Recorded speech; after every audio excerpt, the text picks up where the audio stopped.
Evening all, welcome along Friday Night Live. Short intros now.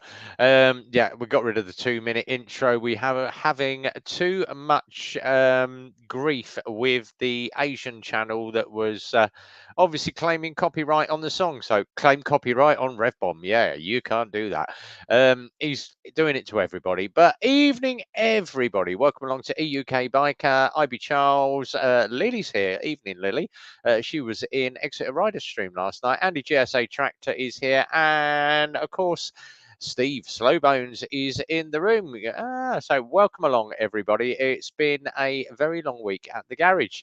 Copart Economical Rides live last night. Started at 7, still going at 10:30. Hell yeah, nothing on the telly. Exactly. I was in for a while, and then obviously we jumped out after a little while. I had to get up early for work this morning. Some load more rides going up. And the good news is obviously Milton Keynes Bike Show has been cancelled. And we are now going to be doing the meet and greet at Eclipse Motorcycles. So we've got loads of people coming down. Peaky's coming down. We're going to try and get Jim down. And we've got a special guest in the room tonight, back after a long time. We're going to try and get him on camera tonight. And he's going to tell us all about where he's been, what he's been doing. But very, very good friend of mine is Mr. Jim Diesel. Yes, Mr. Jim Diesel is on the stream tonight. Jim, great to see you here, mate. We really have missed you, and we missed you down at Super Sausage. RB is out on Sunday, and I am not. I'm going to break the. I am going to break rules Sunday. Normally Sunday is Super Sausage Ride. I am not doing Super Sausage this Sunday. I am getting up at 6 o'clock in the morning. Now I've got to remember where it is. I think it's Wolverhampton. I am going to meet Peaky Biker on his home territory. Yes, me and Peaky are going out for a ride on Sunday. We're going to find a bike cafe up his way, sit and have a little bit of breakfast, go and have about sort of 30-40 minute ride or so, have a little bit of time together, chat, shoot the, as they say, I've got to wait another 30 seconds before I can do anything. But we're going to go and have a little bit of fun. I actually caught up with Peaky a couple of weeks ago now. He came down at Milton Keynes. He beat me to breakfast, and I kept saying to him, "Wait for me. I'll buy you breakfast." By the time I got there, he'd already got his breakfast. But we did go over to see his friend Marcus in Milton Keynes. And lo and behold, Marcus knows all the people I do, Mark Page ride well. So it was a nice little reunion. Yeah, man, sweet. I'll pop on in a bit. So Peaky's in the room. Evening, mucker. Right, let's bring on my very special guest tonight. I have he does Finally Friday. Go and follow his Finally Friday. Before we get him on camera, I am just going to jump on something. We're going to jump onto YouTube. I'm going to find his channel, ladies and gentlemen. What I need you to do, or ladies and gentlemen, what did I say that for? Boys and girls, YouTubers, whatever. Go and follow this guy. He is an absolute legend in the biking community. But Mr. Jim Diesel, Finally Friday, he does one video every week. He's finally back and smashing up videos. I've just got to find his damn channel now. Teach me to put Finally Friday, and there's too many Finally Fridays.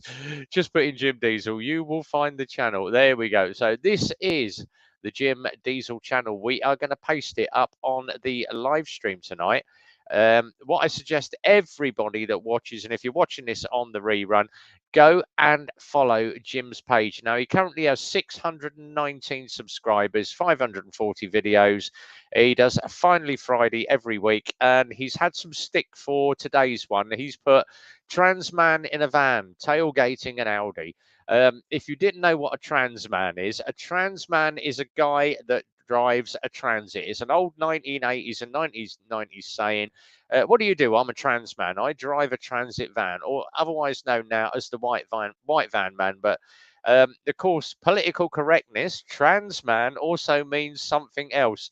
And as I said to the girl on the stream today. Jim's put it up. She's actually commented up and said to Jim, "What was the point in putting trans man in a van in the title? Do you have something against transgender people? Also, your video compression on this video was bad. You might want to check you didn't mess up your settings." No, love. What you need to do, there's nothing wrong with the compression. You need to get off your phone and put it in a better bitrate quality instead of watching in 180p. Transman is short for transit van. Don't get your knickers in a twist. I've actually replied to that. You don't. You need to check your settings, and if you don't like what Biker says, go back to playing Fortnite and Tetris. Transman is a term for a white van transit driver. Yeah. If you go and look at the person that commented on Jim's, they play Tetris and Fortnite, and yeah, one of those gaming channels. So as I say, bugger off. If you don't like what bikers say, there's the door, little red X in the corner. If you've got windows, press the red X in the top right-hand corner. Anyway, without further ado, big cheers, claps, and welcomes. Let's bring him on the stream tonight. My buddy from another mother, it's Mr. Jim Diesel. Evening, mate. How you doing? Cheers, RB. It was a bit mega. Thanks for that. That's all right. It's made me blush. How he's just said transgender. I now identify as I now identify well, as a table tennis table. Well, yeah, I identify as a black lesbian, so I was quite offended by it all. Yeah, I actually identify as Wi-Fi, mate. Sometimes I'm tuned in. Oh, mate. Yeah, the other times I'm hard to reach and need plugging in. Yeah. There's too weirdos, much mate. Correct. Yeah, weirdos, mate. Too much political correctness. As you know, we've got Pink Punters round the corner, which is massive. It's by it's a BGLG, TGQ, whatever. They do everything in there. By alphabet people. Yeah, alphabet. One of my good friends in there, and I've known him for years. Goes by the name of Twiggy. I know a lot of the DJs down there, so I've taken one of the DJs down. It's all USB now, so you've all got your stuff on MP3. So I've taken it down. One of my mates went, "Can I come to Pink Punters with you? I've never been there." I went, "Yeah." I said, "But you've got to be careful because there are no male-female toilets. There is one toilet block. It's communal." Like you do, so you just go in, you have a pee, and if people walk past and you've got your knob out, tough tit. Yeah, that's it, isn't it? But my mate is sat at the bar and he went, "Cool, crikey!" He said, "Who's the blonde at the bar with the big knockers?" I went, "Oh, it's my mate Twiggy." And I've come back and sat down, and she went, "Hello, darling, what you drinking?" Got her arm around me, kissed me on the cheek, and I went, "Oh," I said, "I'll have a Doom bar tonight. I'm drinking the bitters." And my mate went. As she walked up, she went, "Oh, I've got to have a wee. I'll be back in a minute. I'm going for a tinkle." I went, "Yeah, all right. See you in a minute, darling." He's come back. He went, "Is she single?" And I went, "Yeah." He went, "Cool." He said, "I wouldn't mind knobbing that." And I went, "Ask."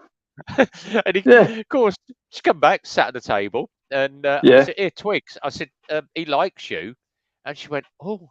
He said, "Are you single, darling?" "Oh, yeah, I've been single for about 6 months. I haven't had a man in ages."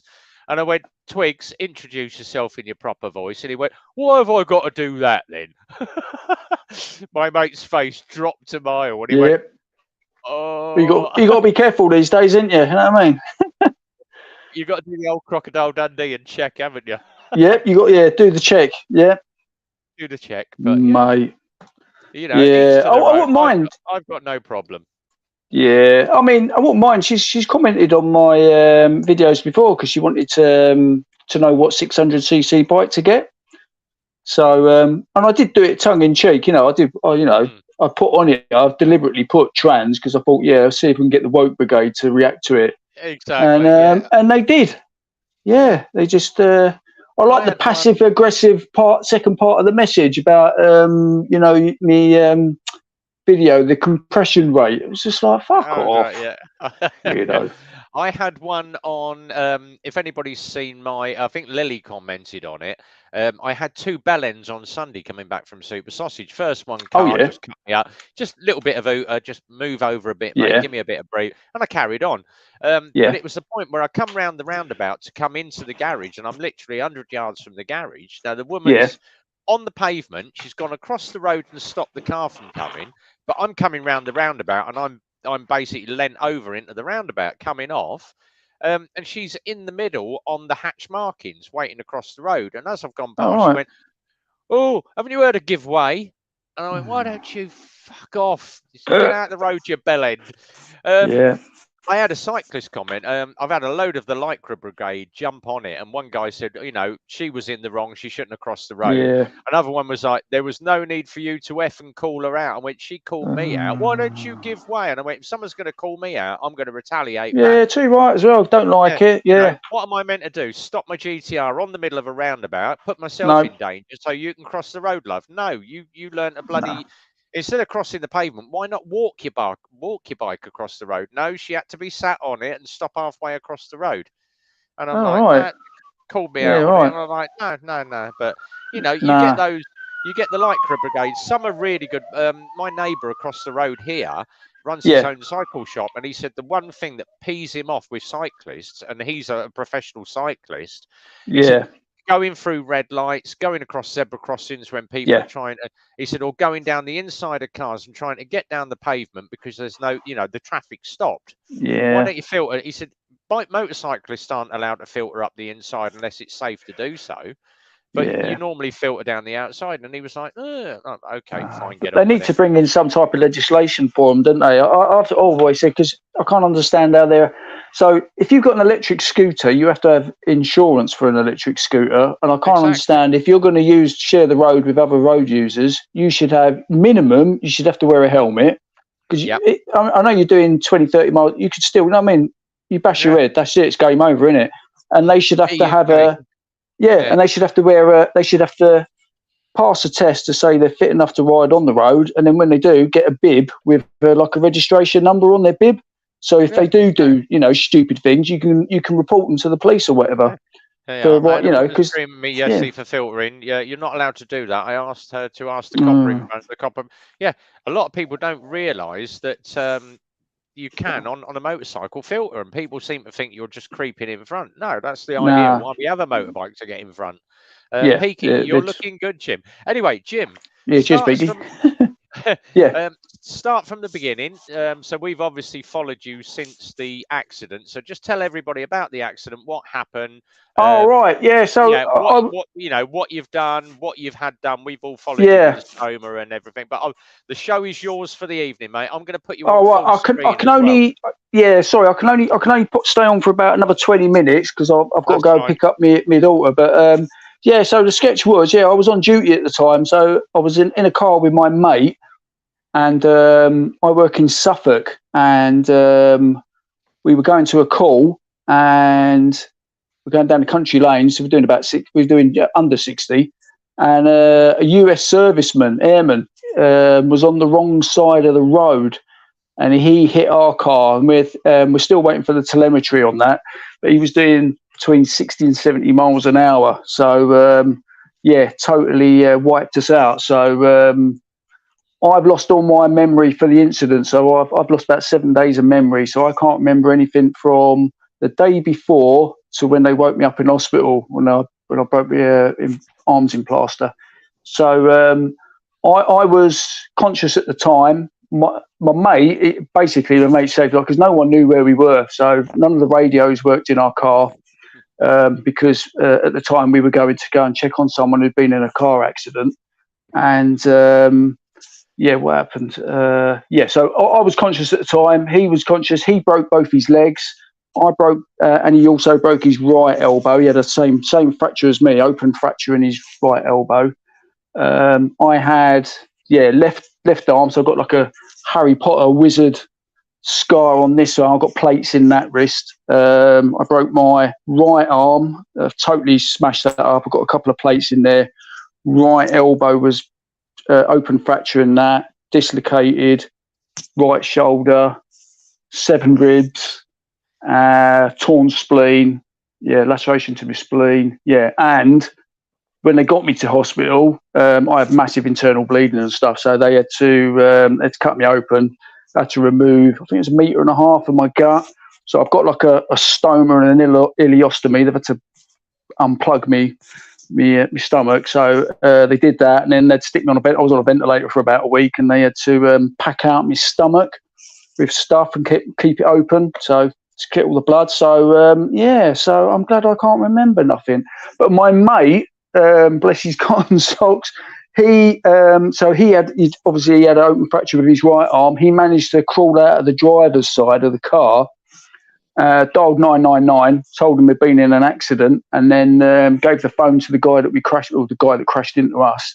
And then he passed out. And then when all the ambulances and helicopters and everything turned up, my mate was unconscious, lying in a pool of fuel, and I was obviously in the car. And and then we got took to hospital. That is about it. Carnage. Yeah, that was absolute carnage for you, mate. So yeah, mate. Yeah. So we're just waiting on. I don't know if you know, there was that young lad that died. I think it was a year or two ago in Suffolk. Got knocked off his bike by the American lady. She went back to America. Ryan, So because of this incident, the ride for Ryan. Yeah. So because of this incident, this went all the way up to Prime Minister and what do you call it, Home Office. And station commander got pulled over dragged over the carpet, and the guy himself, he's under like house arrest and stuff at the minute still. That was it. Harry Dunn. Thanks, Sally. Yeah, so the right. Yeah, poor fella. Yeah, so just waiting out on that. Hopefully, I've got. I saw my surgeon a couple of weeks ago, so hopefully I can have. There's like a 10% chance it won't happen, but they hope they can reconnect all my stomach up. So. I just need to have a massive So I'm back on riding the bike, but I have to take it a bit easy, obviously. Yeah. So you've still got the T509? Yeah, I got that. Well, I had to sell it. Yeah, so I sold the Kawasaki, the KLV, because I was going to go touring and everything. So I sold that because I can't. My core stability ain't that great, and because of my arms, I haven't got the strength in my arms. It was too heavy, so I had to get rid of it. And I got the T509. Yeah, got the Speed Triple. So. The Tom Cruise bike, as people. Yeah, Tom Cruise bike. Yeah, Gen 1. Got it off because got it off said a bloke to me, in Colchester. Is that Tom Cruise's bike? And I went, yeah. I said, yeah. He bought it off of Tom Cruise for. I bought it off of Tom Cruise. Yeah, too right. But and he went, really? And I went, yeah. You go and watch Jim Diesel channel. Go look at Tom Cruise's bike being ridden around. Yeah, mate. So mental. I was in hospital for about 3 months. So good to see you. Ali's here as well. So we've got loads of people popping in. So Ali's, we haven't passed the US airbase today, and honestly, the standard of driving by Americans in left-hand drive cars is discussed. Yeah, driving standards across the UK have dropped really. They are, they're shocking. Yeah, since the we had the lockdown, wasn't it? We came out of lockdown, and they just went nosedive. They got even worse, didn't they? Yeah. I think that because obviously I mention it, I can't remember which video it is when I'm test riding a bike, but I say maybe we should put car drivers on a 125 bike for 6 months and see how they like it and see it from the other side of the mirror. I don't know. Ride a bike. Yeah, it's mental, isn't it? I saw Simon's video earlier, and I also saw another guy. He was going on about the driving instructors, the standards of them. I mean, because I've been behind driving instructors when they've been in like lane 3 of a motorway and they don't pull back in, and they just stay out in the fast lane, or they don't indicate. That's another one. I know if there's no one about, then there's no reason to indicate, but if there's other road users, then you indicate, you let people know you're coming off around, but they don't seem to be teaching it. I don't know, it's a bit weird. It's very strange. I know that much.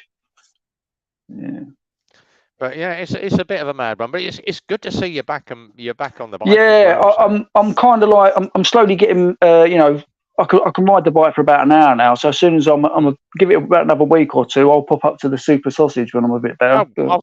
I'm going out further now. So obviously, as since me and Peaky had our little flutter. Yeah, I saw that. Yeah, where me and Peaky were a little bit naughty one night. Fell out with there's a lot of people that have blanked us, and people go off. And I said to Peaky, I've apologised. It was an error of judgment.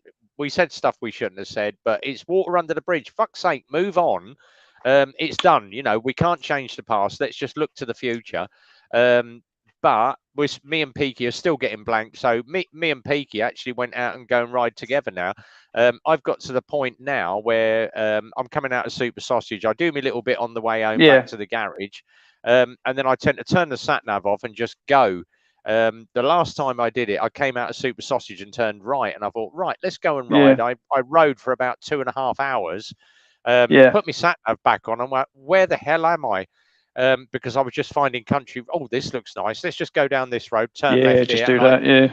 Yeah, and I ended up in a place called Ashby de la Zouch, and I'm like, where the hell is that? And it's up in Oh, I've heard of Warwickshire. that. Yeah, Yeah, I was gonna say it's I've right heard up of in that. Warwickshire. I'm like, right, let's Oh, bloody hell. program home in. Yeah. Yeah, I'm an hour and 30 minutes away from home. I'm like, oh right, motorway, Bloody cool. hell. But Yeah, I you just need to go off jump. and I shouldn't be that quiet. Hang on, let me just go into my mic settings and see what's bloody Just going have a on look here. on here, Audio. Let me just check that my headset is plugged in. yeah. You sound okay, my end. Yeah, there we go. Let's get rid of the echo. Oh, it's because I've got my Maybe echo it's your cancelled. compression rate. It Maybe might it's be the your. You got a transgender problem. No, You know what I mean? it's my translink on my Yeah, microphone. your translink. You're not woke enough. That's what There that we go. is. MT Ashby, just left of Leicester. I know it well. Yeah, I ended up there one day, and then obviously we went out and I had a ride with Peaky. Yeah.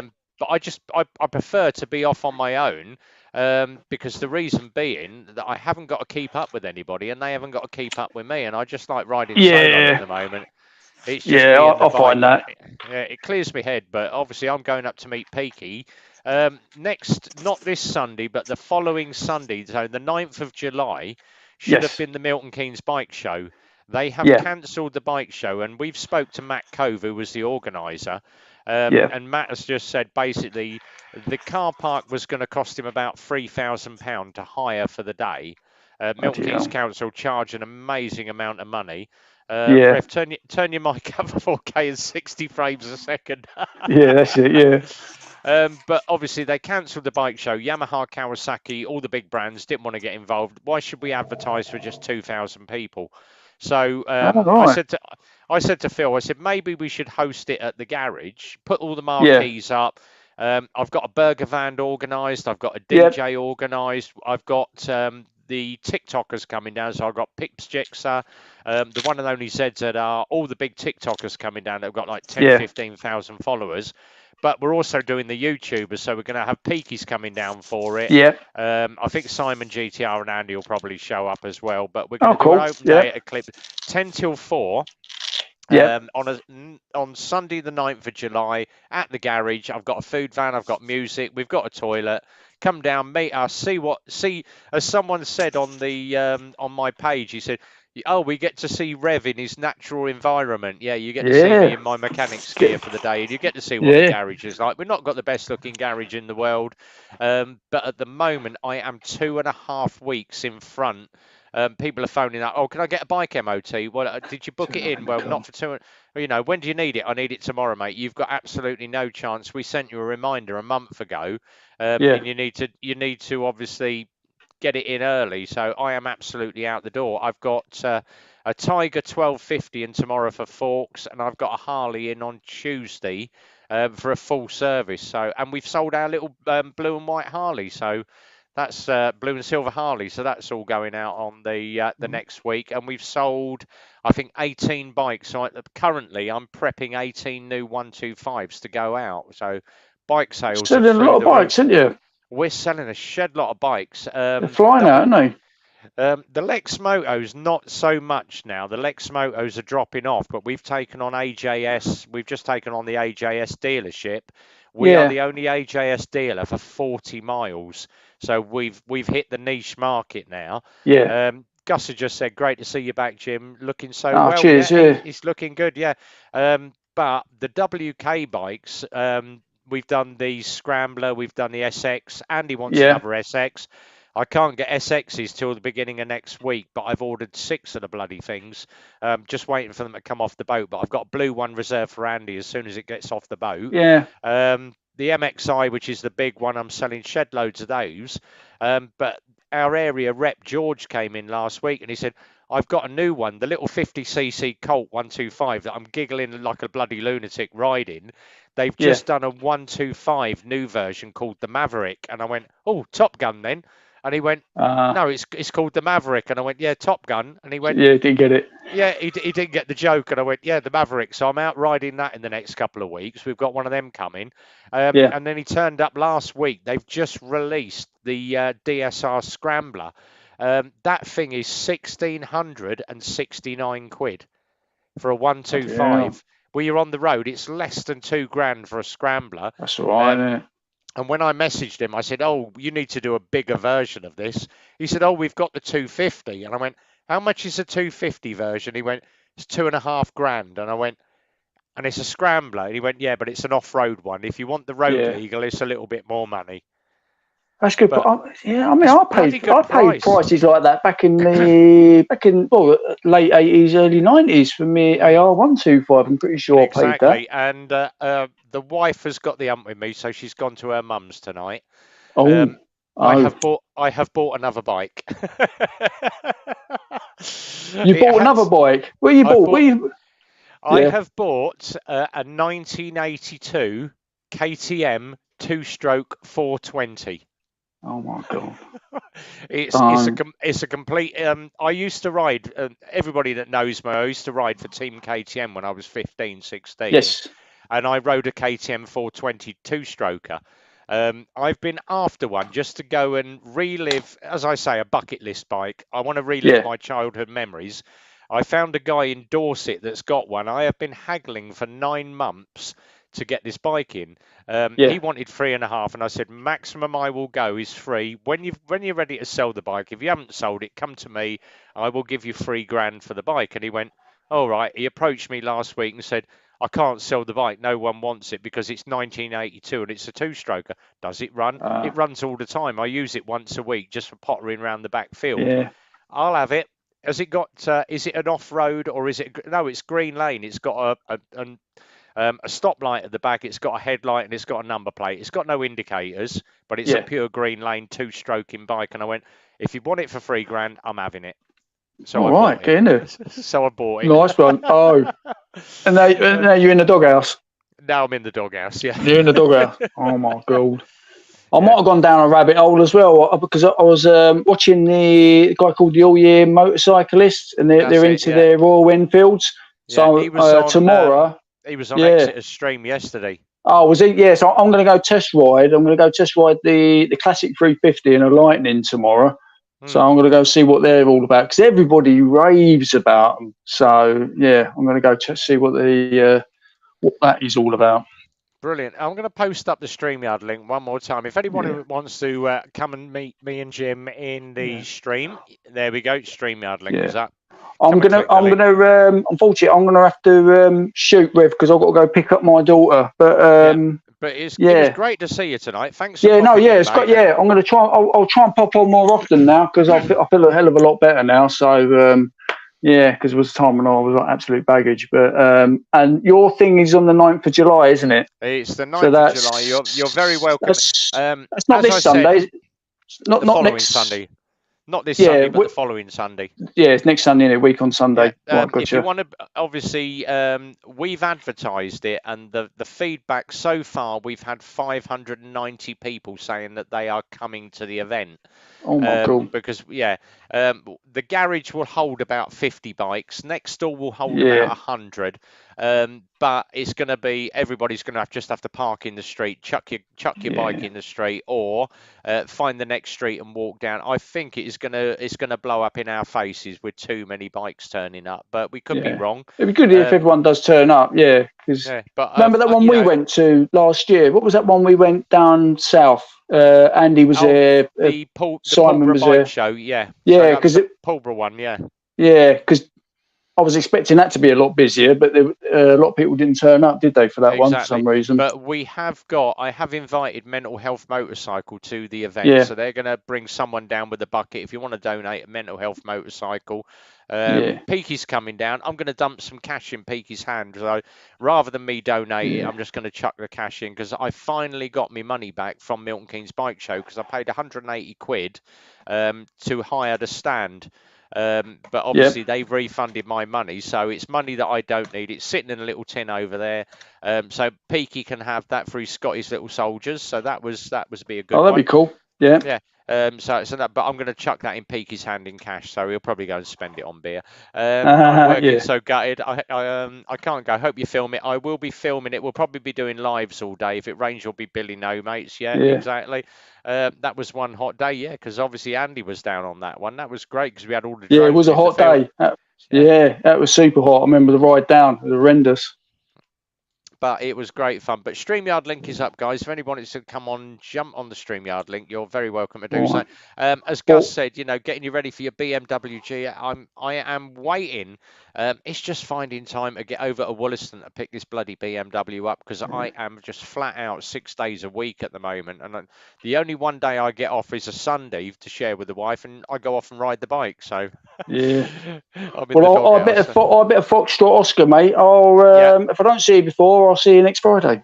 Yes, mate. Keep safe anyway. All right, geezer. You take care. Yeah. Thanks it's good to see you. Yeah. And I'll see you later, mate. Ladies and gentlemen, Mr. Jim Diesel, go follow his channel. Let's get Jim over 1,000 next week. So see you later. Thanks, mate. So, ladies and gentlemen, that was Mr. Jim Diesel. StreamYard link is up in the side chat. If you want to come and jump in on the StreamYard link, you're very welcome to do so. Come and have a chat. I have got loads and loads of everybody. As I say, every week, if you've got a question, fire it across to my email, mrrevbomb@gmail.com, and you can I will answer your question. I have had so many questions, and I've had some great ones here. I have a F650 BMW, so I take it that's the mini version of the GS. Would I be okay going off on a touring weekend? I am thinking of doing the Wild Bad Weekender. I've got a ticket, but I feel a little bit anxious. Hold on, I feel a little bit anxious as it is going to be my first ride out. Can I hire a tent, or do I need to buy a tent?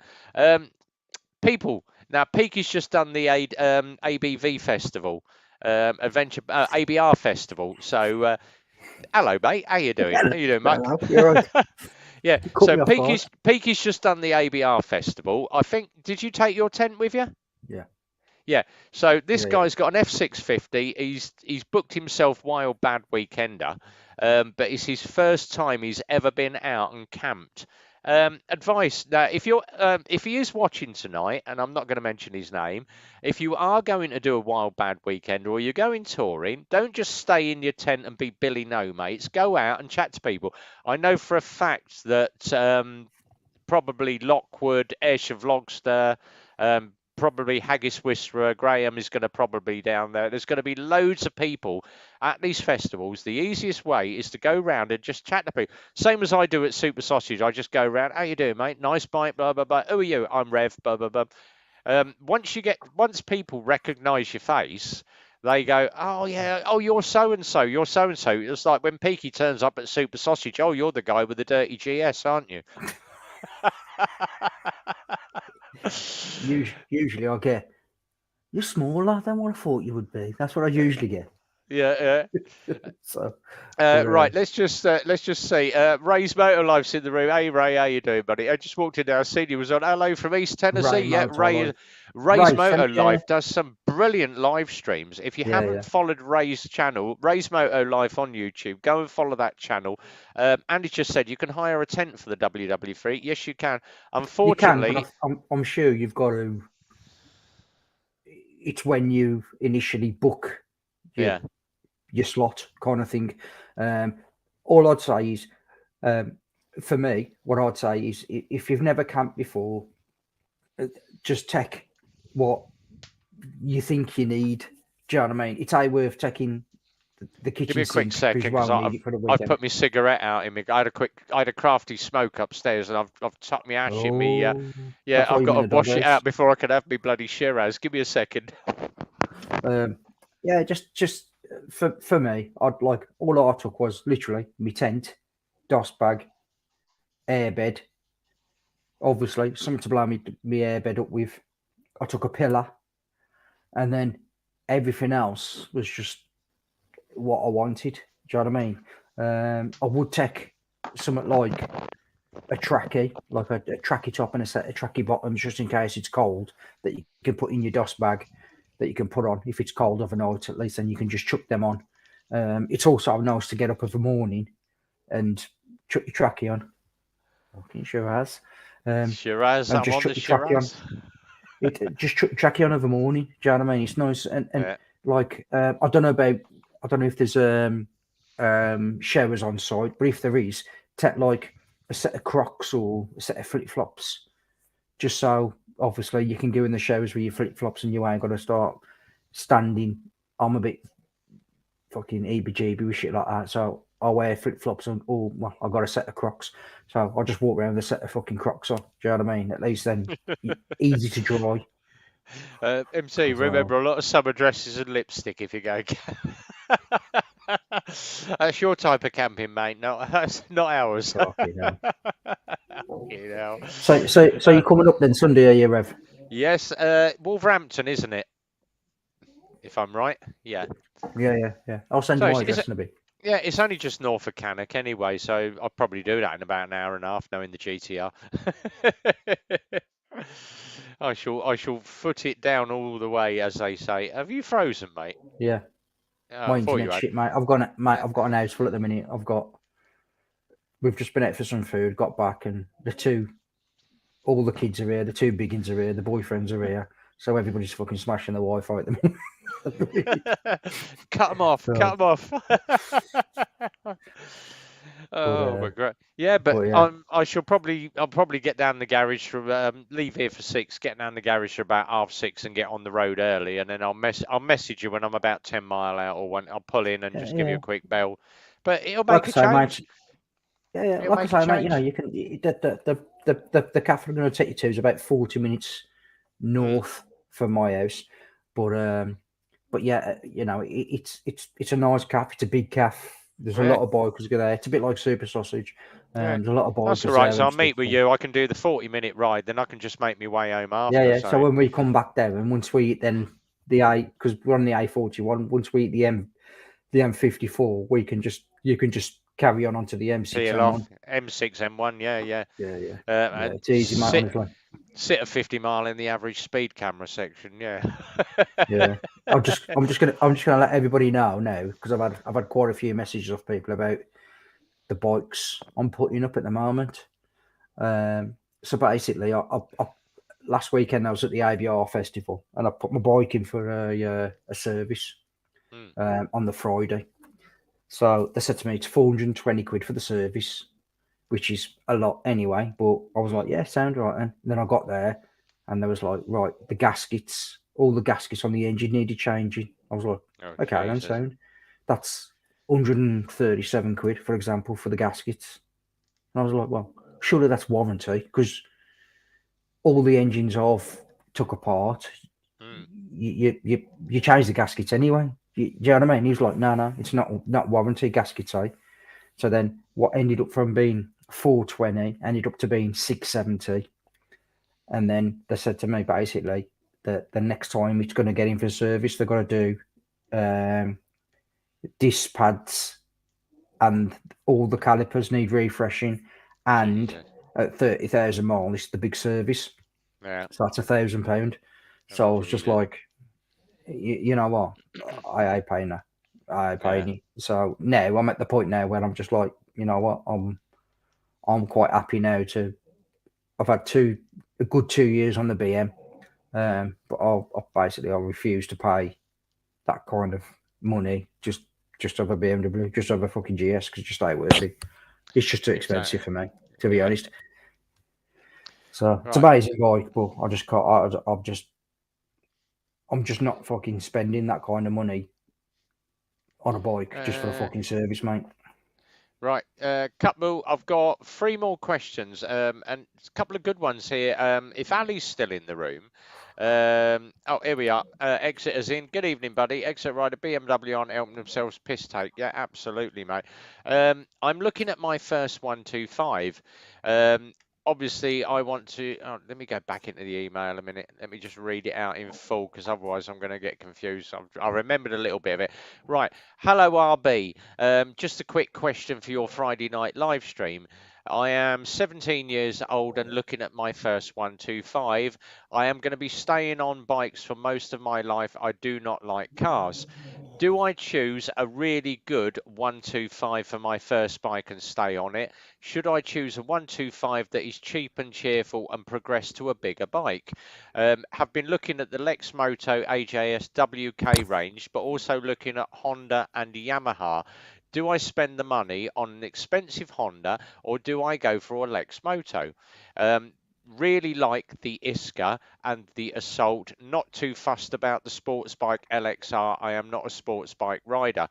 Great one. Really good question, actually.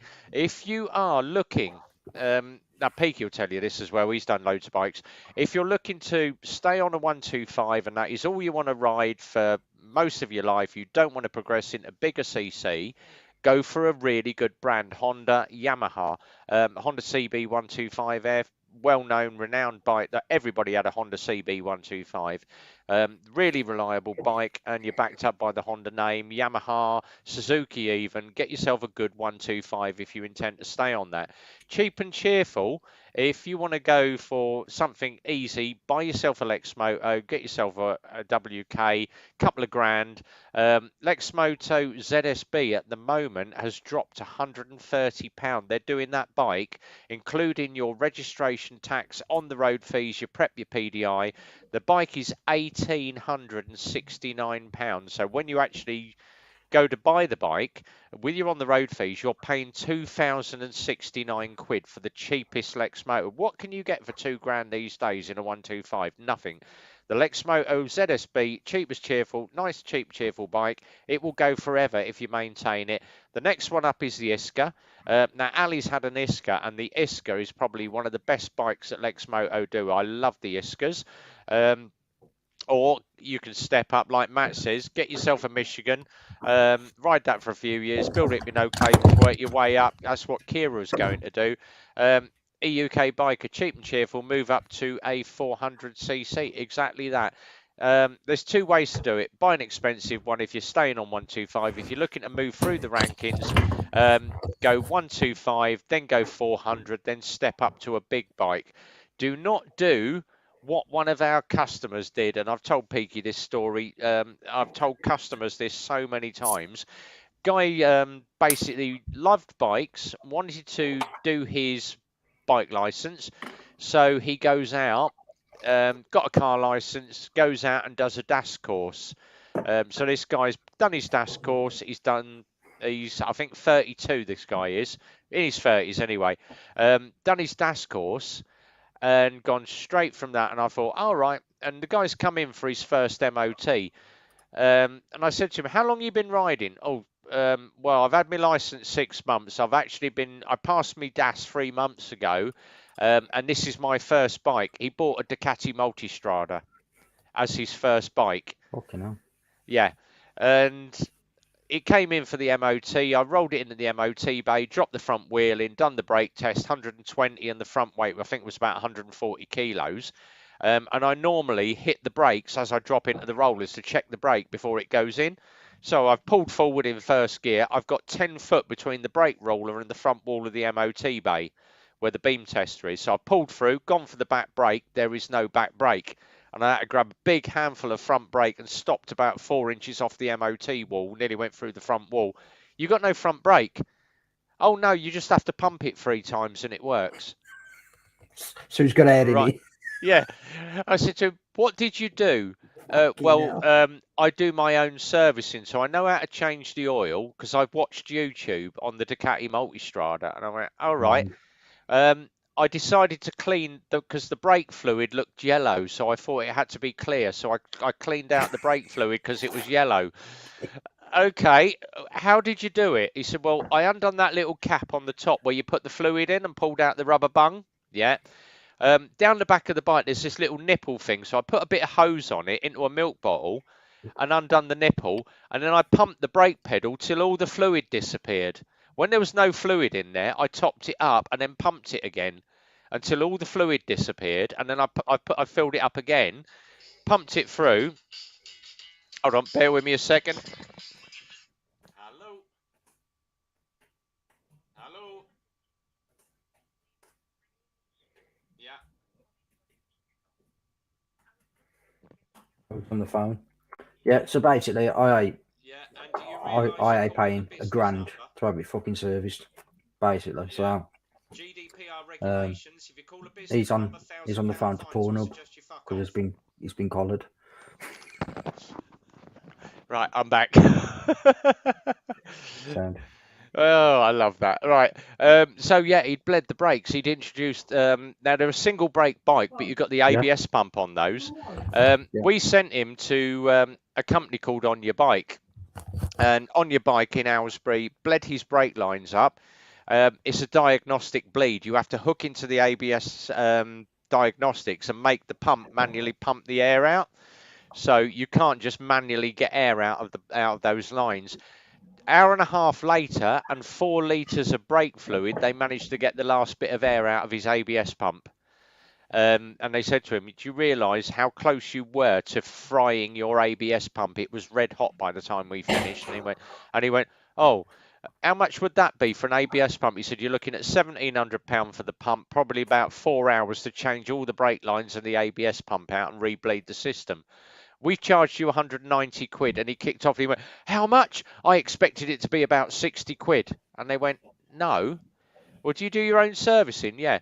"Well, you do realise," he said, "that the bike's got 30,000 miles on it. Your valve shims are due in the next 3,000 to 4,000 miles.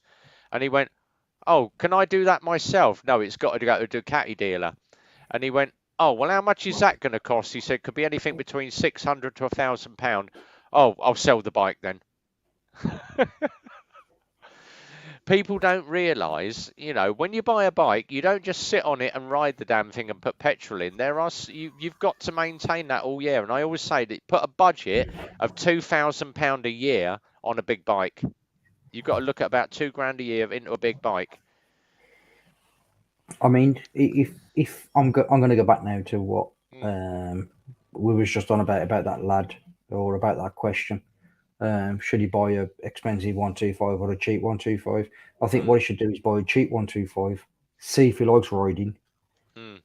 If he's going to stop with the 125 and he enjoys riding the 125, then progress and buy a better 125. Or if he's going to progress from a 125 until a 400, 600, 1,000, or whatever he wants to do, at least then he knows that he's going to be wanting to ride a bike rather than going to spend 4, 5, 6 grand on a bike on a 125 from Honda or Yamaha. Exactly. Yeah, at least then he knows he can. He's going to want to ride the bike basically. It's like for me with this BMW at the minute. I had words with him on Friday after the service because it needs a brake refresh, which I've never heard of. So that they strip all the calipers and redo all the calipers. It needs discs, amp pads all around, which is fair enough. But I was just like, right, this 30,000 mile service, this is why it costs £1,000 on a 30,000 mile service. Well, over. It's looking at more like 1,200 quid. So, and I was just like, you know what, I ain't paying that. Honestly, I ain't paying that. Same as the GTR at the moment, because you saw them last week. My fork seals are pissing like a bugger. And Darren, I don't know what's gone on with Darren, but I think Darren's had some bad feedback on his garage. Irate customer or something. But Darren is a top quality mechanic. And I said to Darren, get my bike in when you can. But obviously I need the fork seals doing. The fork oil's gone into the front pads, so you can't once you've got contamination, you're not going to clean them pads up. So it's going to be new pads in there, probably new discs on the front end as well, because it's into the metal already. So it's going to be new discs and new pads. While he's at it, he might as well do the back set as well, clean the caliper up and put a new disc on the back. And I've got my neutral switch that needs changing. That's quite easy to do. It's 2 screws, pop it back in and follow the wiring. But I'm budgeting on at least spending £1,000 or more with Darren to get that done. And he said, well, can't you do it yourself? I haven't physically got the time to do my own bike. I've got so many people's other bikes that I can't do my own bike. So you see, for me, the thing is, I just feel a bit annoyed at BMW because, like I say, they give me that free service before this Scottish Little Sarge, which was fantastic, but it was actually supposed to have been the last service I've just had. That's what they're supposed to have paid for, which was the big service, which was like I say, which was like 400 quid. But They brought it forward and paid for that service, which again I'm thankful for. But I'm just at the point now where I'm just like, you look at Yamaha, 180 quid. You can have a full service at Yamaha for 180 quid, and I'm spending £300, £400, £500, £600 at BMW. Yeah. I just think it just for me now. I'm at the point where I just worth it. Howie's got a good one there. Buy a reliable 125 that you can afford. Not a complete pig of a bike to learn on. See how you get on. Cut your teeth. Look after it. Sell it on little loss. Get a wreck. If you get a wreck, it's wasted economy. Yeah, it is. Yeah, 100%. That's a good point. Don't. And a lot of people go, "Oh, I bought this bike on Facebook Marketplace," and I'm like, "Oh, Jesus Christ!" Most 125s have been owned by 17-year-olds, and they've been ragged within an inch of their life. Unless, of course, you've bought the person that bought Ali's Iska, because that was so well looked after.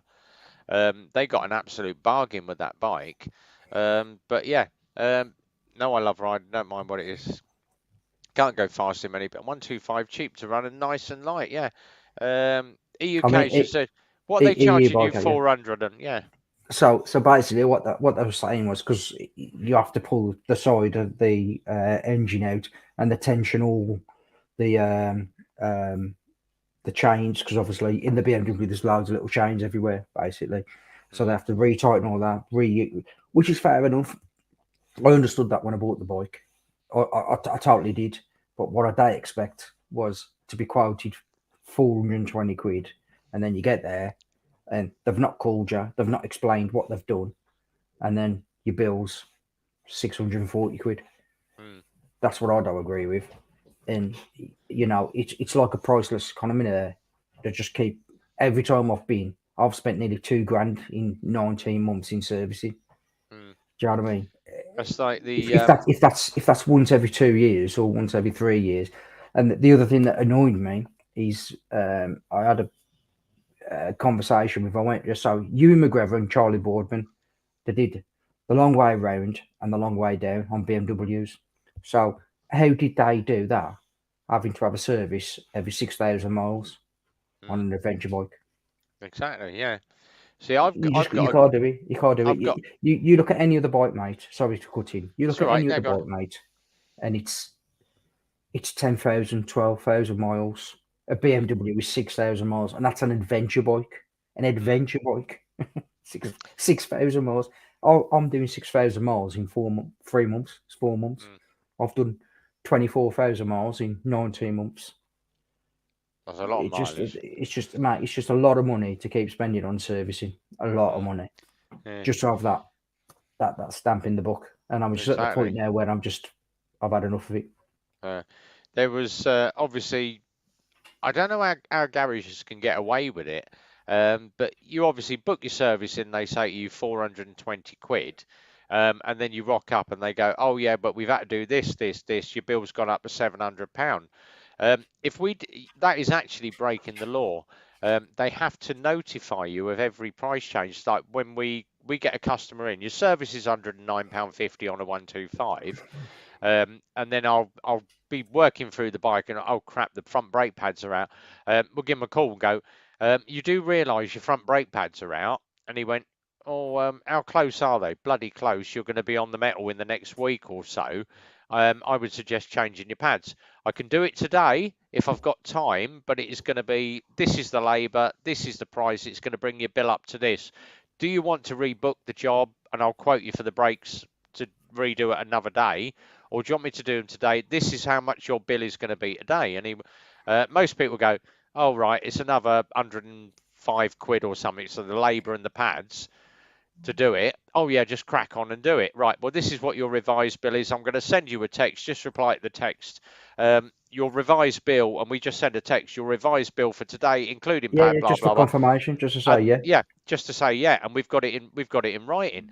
It's like I've got one in tomorrow. I've got a Tiger 1250 in tomorrow, big un for fork seals. Book time on it is 2.5 hours. But I said to him, that is book time. Perfect. That is like a sterile environment, proper Triumph workshop, and every bolt is going to undo on the first turn. You're not going to have any issues. I said, so it may take me a little bit longer. I may need to put another hour's labour on. This, and I always quote worst case scenarios. So I said, I've added another hour's labour on. It's going to be another 114 quid. Do you want to do it at this price? And he went, yeah. He said, crack on. He said, you know, it's obviously going to be, that is your maximum price. I said it could come down. You know, if I do it in less time, because I have to, when I log on to a job, I have to click on the computer, technician on job. As soon as I go out to put my notes in the job, I stop the job, put my notes in, technician back on job, back out to the bike. It takes me 30 seconds to walk to the bike. And if I can literally walk to my laptop next to my toolbox and go, job finished, and it works out my times and gives me a time of the job. So I go, right, I've spent 2 hours and 17 minutes on it, so we'll charge you at 2, and we do ours in quarter of an hour blocks. So 2 hours, 25 minutes, this is the job. And normally the price will come down, but he went, no, just crack on with it, mate. The job's the job. It's got to be done, and I don't mind spending the money. I think the difference is there is you notifying them before you do the job. So you say, it's going to do this, it's going to be that, you need this. Not me rocking up and going, oh, by the way, because like I said to him, I goes, but the fucking the gaskets, that's bollocks. There we are. Exit has just said, change on the beamers, hydraulic pistons shouldn't need doing. As for the gaskets, I'd be climbing the walls. I'd be binning that dealer and going to another.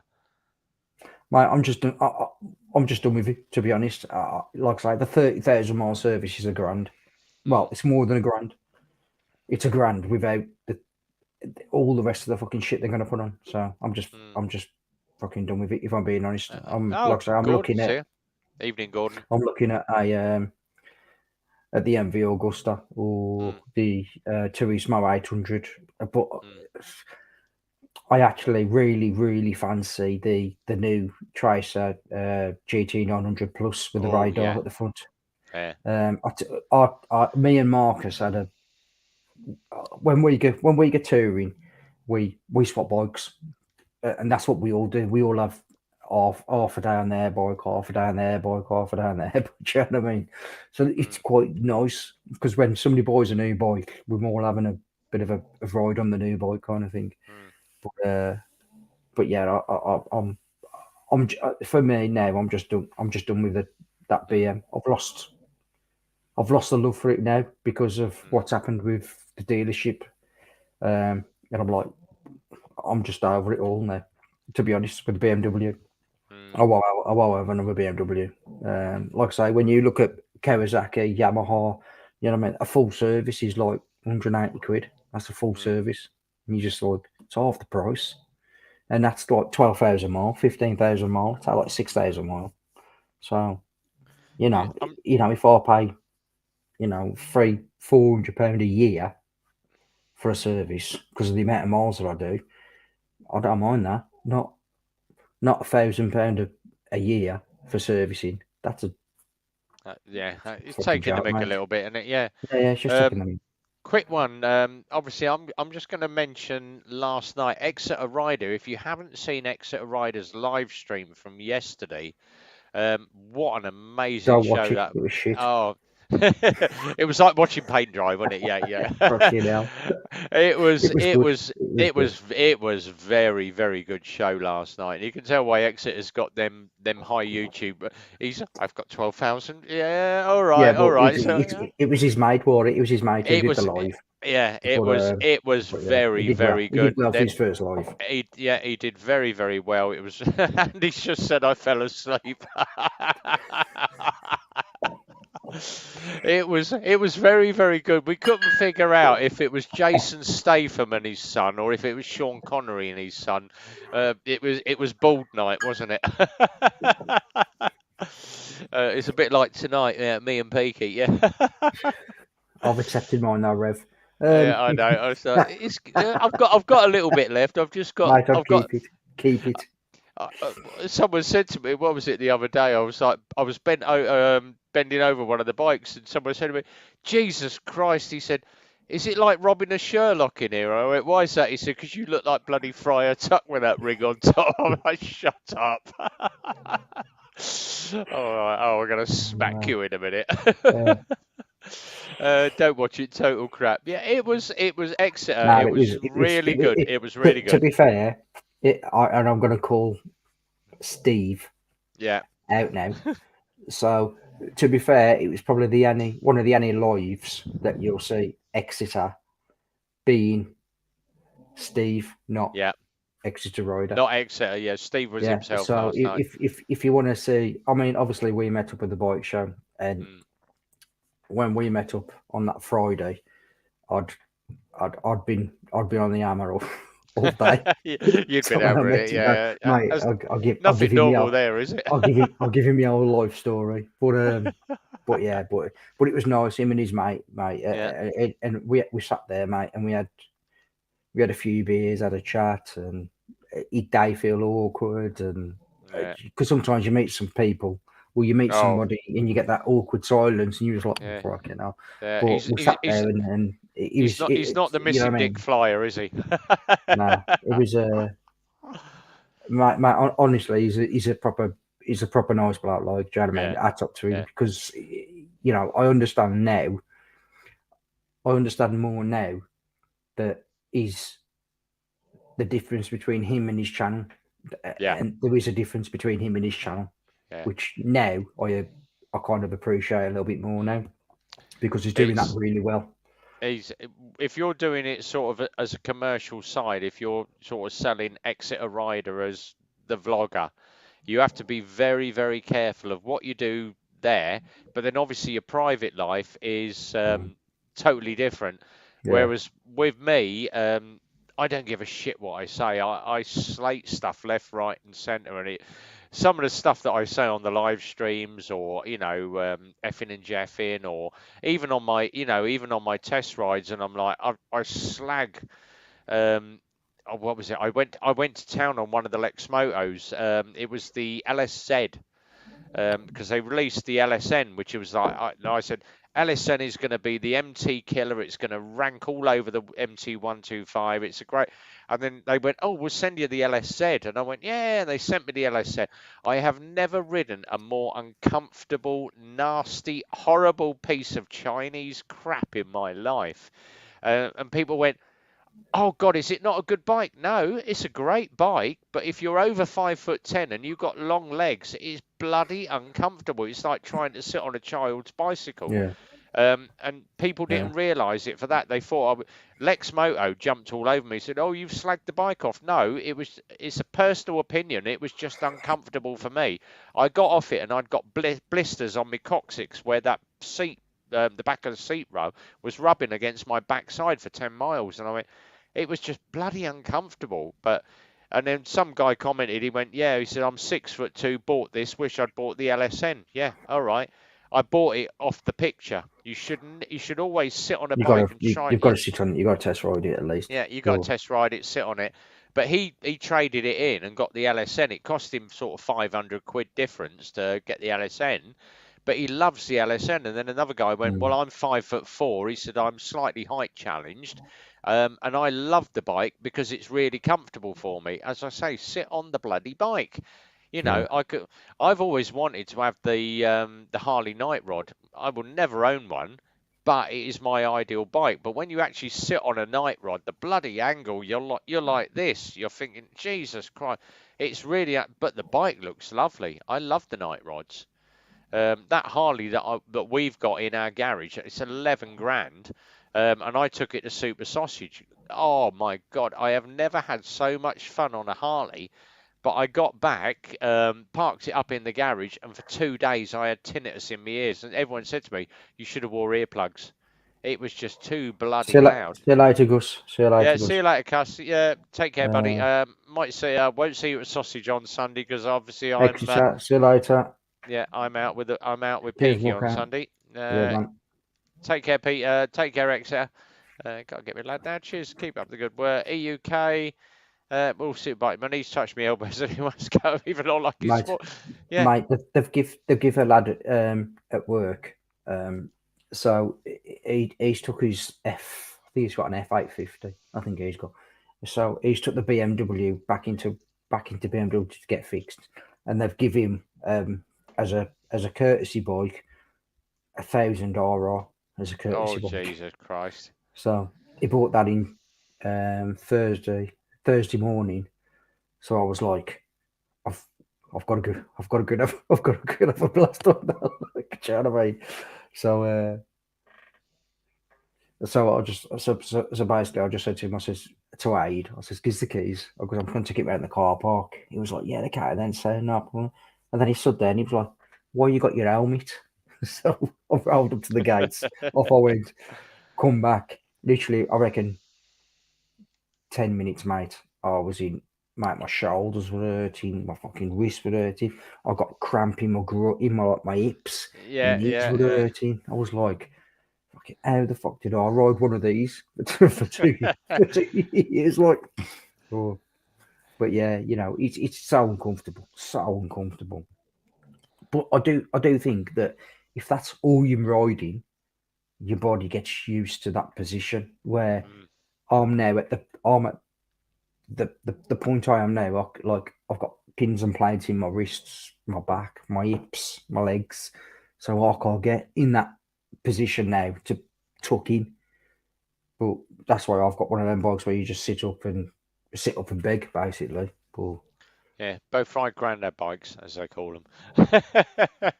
mate, honestly, I pulled out from my work, and got to the island, and I've probably got half a mile to the McDonald's by my house, mate. And I went literally on the back wheel through the gearbox on the back wheel, like that. Just really nice pair wheelie all the way through the gearbox, and I was just like, but you could see all the kids. It's like when we oh god, what was it? Because Simon always said to me, he said, never put the power on in gear one. I went, why is that? He went, you'll find out one day. Yeah, and we're coming up to obviously going on the dual carriageway to Super Sausage, and I got this taxi creeping on me, and I'm like, you ain't get. And I've dropped it in first gear and just dropped the power on. I picked the front of that GTR up by about a foot and held it for about 50. I'm like, this feels really bloody. Oh shit, the front wheel's in the air, drop it down. It was like, Jesus Christ, my steering's gone loose here. Marcus was laughing at the video you put up because he went, Rev comes past you. I went, yeah. And he went, you want a GS? He went, yeah. He went, and then you got past him. Yeah. I went, mate, I said, when I went past Rev, I was going for it. I was in fifth gear. I was in sixth gear. I says, and I went past him full chat. I says, no, Rev, he was hanging about. Yeah. I says, and I was in. You can Google what a BMW top speed is. I says, so I went past him in sixth. And it was close. One more. Yeah. It was close. Well, I won't mention because obviously I've got to be very careful what I say on the live stream. But everybody that watches the Super Sausage Run will know that I get to a certain point of the A5 and it's helm, warp 1, engage, and we do the warp run. I actually went out with one of my friends, Gary, who is a Met Police biker. He's what they call a seg. Now the first time he sits in London on his bike, Special Escort Group they're called. So he's a very, very fast and clever biker. But he said to me, he said, I've watched a couple of your videos. He caught up with me at Super Sausage and he went, I watched your last warp run. And I went, oh, brilliant. He went, what did you get out of it? And me being me, I went, I was just sitting pretty of 126. And he went, oh, do you still work for Eclipse Motorcycles? Yeah. I went, what do you do for a living? He went, I'm a seg. And I went, what's that? One of these like electric things that you stand on and lean forward. And he went, no, Special Escort Group. And I went, what's that? He went, Met Police, where we. I'm like, oh shit. And he went, as long as you're doing it safely. And he said, you only do it when there's no cars about. And I went, exactly that. But me and him 3 weeks ago barreled down the A5 together. And he said to me, he said, I'm going to rock up. They have two bikes in Milton Keynes. One is a black unmarked GSXR 1000, the latest one. And his other one is a black Hayabusa. And the only way you can spot them is that they've got black levers and a white crash helmet. It's the only way you can tell that they are a copper. Because they've got the logo on the back of the helmet. They've got no markings on the shoulders. They're covert bikes. And he said to me, he said, what time are you leaving to go to Super Sausage. I went, normally 8:45. I'm normally coming on to the junction at 9 o'clock in the morning. I'll sit and wait for you. And he was sat in the lay-by. And as I come past, beep, beep. And I'm like, all right, okay. And it's the bit I went, right, time for the walk run. We're going to do this one off of, that's the one where I say we're going to do this off camera. Helm, walk one engaged, and I do the first bit. He's sitting behind me in his cardo, and he went, take it up to full bore. He said, I've got the blues on behind you. And I went, why is that? He said, because if there is a speed camera about, he said, I'm basically assessing your riding to see how good you are for a high speed run. He said, if I've got the blues and I'm not going to put the sirens on, but if I've got the blues going, they'll pick up the blues. Oh, it's a special escort. And I went, all right, brilliant. We were bundling down, and I got the GTR up to 156. It was going some. We get to Super Sausage, and he said to me, he went, brilliant run. He said, but why did you slow back down to 75 when we got about 2 miles down? I went, because there was cars coming down the slip road, and I'd got traffic coming on the A5. I'm not going to, at that speed, have cars around me. And he went, brilliant, just what I wanted to hear. And he went, how's your top box? And I went, what do you mean? And he went, your top box, look at your top box. I went, yeah, it's still attached. He went, where's your green cover? And I went, oh crap, where's that gone? And he said, I was in lane 1. He said, I could see your top box flapping like this. And he went, I moved out to lane 2. He said, I'm at 140, and all of a sudden your top box went whoomp, and the cover come off. We rode back down the other side at a nice sedate pace. We're looking over, we're sort of in the second lane, looking over to see it. There it is in about 9 pieces in the middle of the carriageway. And he went, that was like when I met up with Marcus and I did the Bedford Autodrome. Oh, that's a track day. That's a track and a half. I took my Triumph 675, and I took a full BSB race spec CBR 1000RR that I had at the time. I think it was 2016. I think it was bike, brand new. So we both had a bit of a. I look down. I'm sat there like on the back straight. It's like, and I've got a screenshot on there. 181. Oh, Bedford Autodrome. Marcus only got to 179. Have you ever done Isle of Man?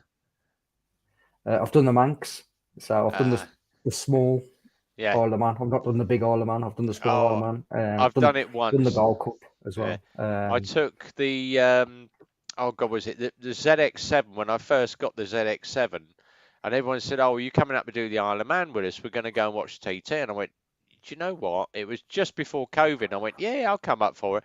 7 stops later, we get to the ferry because I had to keep stopping because my wrists were killing me.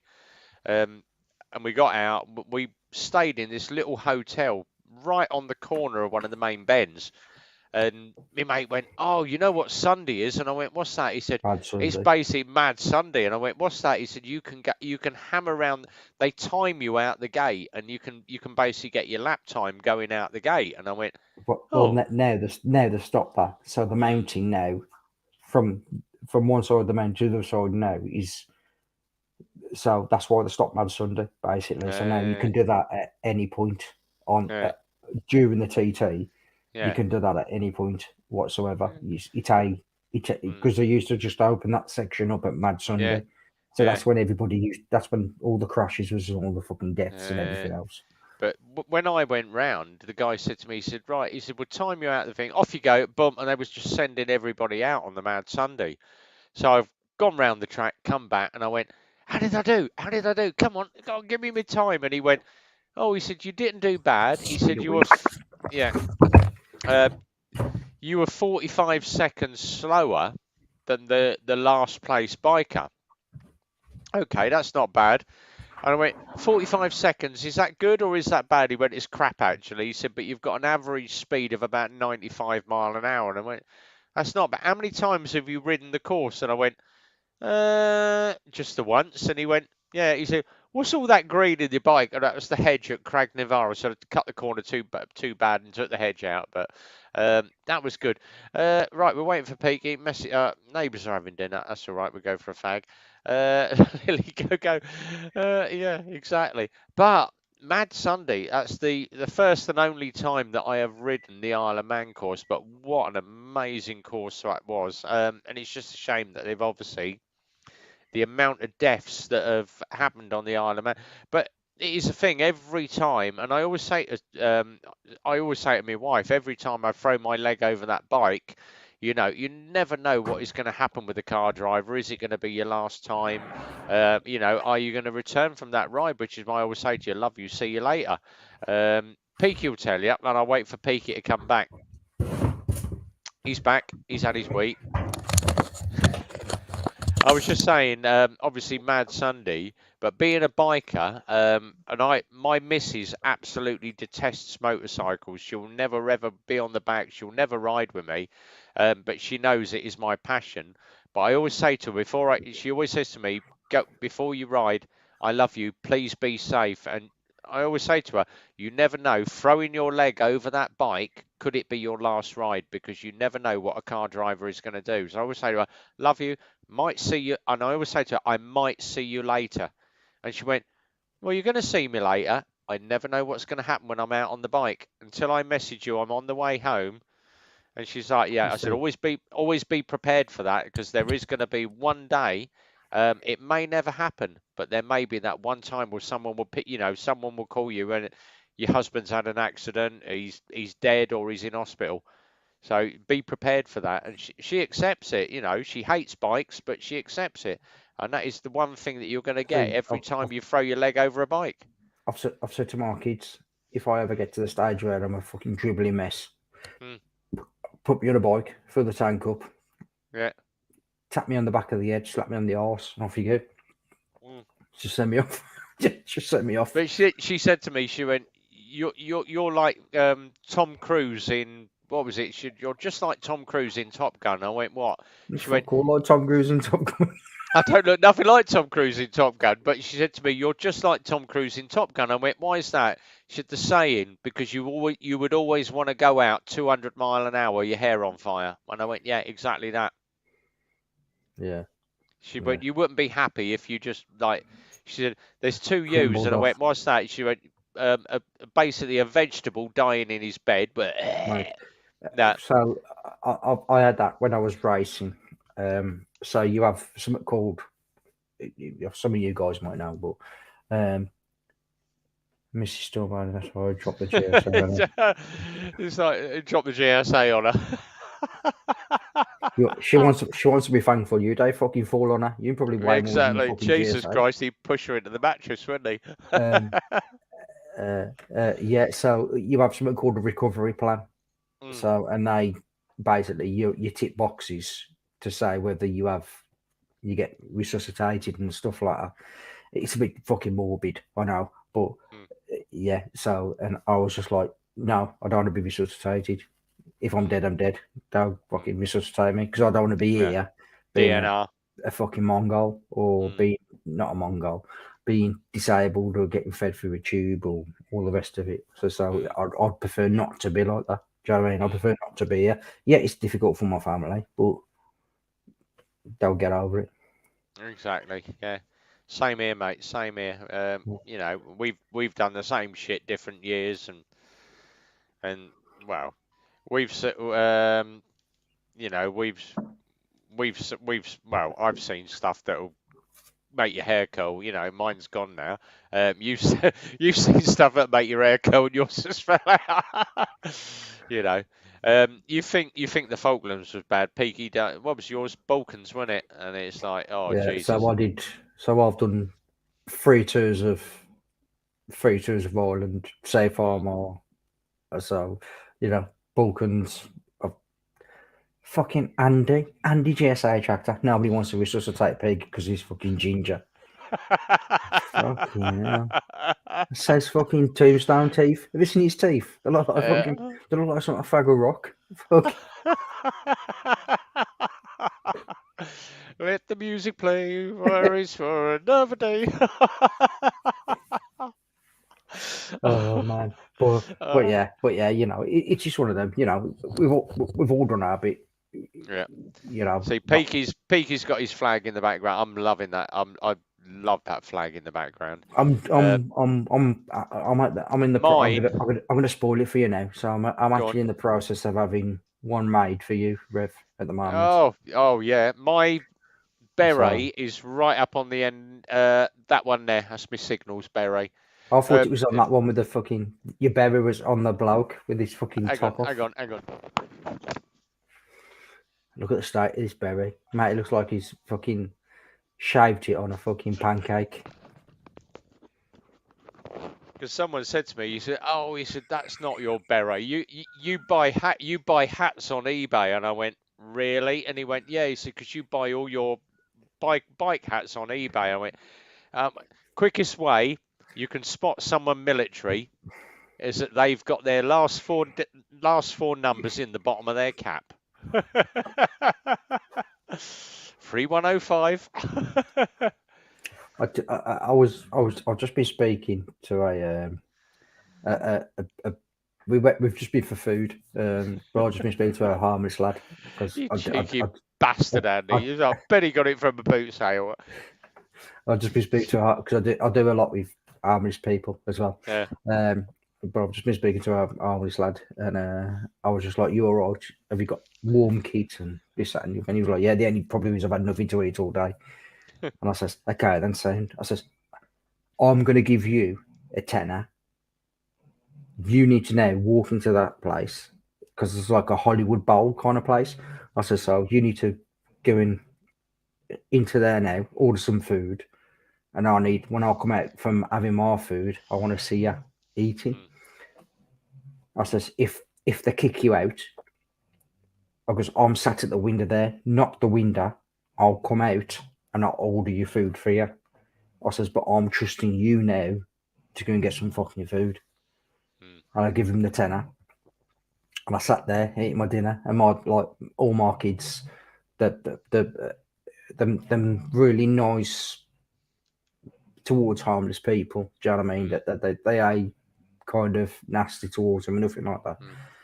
And like one of my daughters went, "You know what, Dad, he's gonna got some food." And I was like, "Sound, as long as he's had something to eat today." Exactly. I've done my bit. So when we went out, so one of her boyfriend, he gave us a lift, and I said to him, I said, "You know, do you need anything? Do you need any clothing?" Obviously, I work for the military. I said, "Do you need any clothing, anything to keep you warm overnight or anything like that?" And he was like, "I'm a little bit cold sometimes." He says, "But I went sound." I goes, "Are you here tomorrow?" He went, "Yeah." I went sound. I says, "I'll bring you a sleeping bag, a jacket, and I'll swear you away like." Yeah. Getting one of the big old greatcoats. Greatcoats are bloody heavy. well, nowadays there's just something called a. Do you remember the old buffaloes? Do you remember the old buffalo jackets you used to pull over you? Yeah, they don't do the old brown greatcoats anymore, do they? They had when we were in, because you had to do them when you were on selection, and it's like, oh Jesus Christ! Well, the only time you use them is when you're playing enemy for the SAS or anything like that. So you can hide stuff in. So when they search you, they've got to find the stuff. Exactly. Yeah.